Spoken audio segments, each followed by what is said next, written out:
जय जगन्नाथ सामने आज ब्लॉग को आपण को स्वागत। तो आज हूँ यही वर्षकर लास्ट मिनी ब्लॉग। तो आप देखते सकाल एत थंडा माने कहना तो सकाल सकाल मुझे जीजाबापू उठा उठी कर तो सेवा शुश्रूषा लगिगलु। तो ये जेजेमा फास्ट सब ड्रेस पत्र साइज कर काढ़े। तो देखिए ये बयस जेजेमा मैंने बहुत कम कर पार्टी सब बड़ कथा आम तो मिसिकी करुँ कम।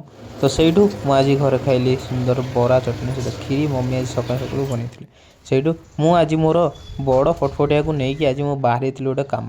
तो देखिए तो ये हूँ आम गाड़ी तो क्लीन अच्छे के तो ये मुझे बस पड़ी तो ये देखो कि स्टाइल मोर तापर आज मुझे नहीं आसती गाड़ी को सर्विस करने सहित गाड़ी जो पीयूसी आमर जो पॉल्यूशन सर्टिफिकेट केते लाइन लगी देखते से कम सरला।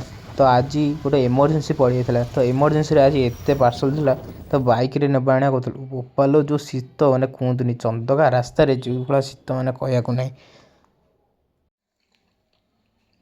सांग मैंने आज डिसेम्बर 31 तो आज ब्लॉग टी मु लास्ट यही वर्षर मेसेज देवाई चाहूँगी कि सबु बेले गोटे पॉजिटिव वे रे रुह निश्चय सक्सेस पाइब। गोटे कंसिस्टेंसी रख आराम से मिल मुझे मेथड को सब बेले फॉलो करुँची आउरी भी आसूची।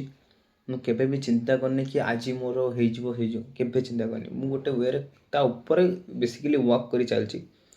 तो समस्त को गोटे मेसेज देवाई चाहूँगी कि समस्ते एफर्टलेसली काम कर देख निश्चिंत सक्सेस कोना गोटे दिन मिलଯିव।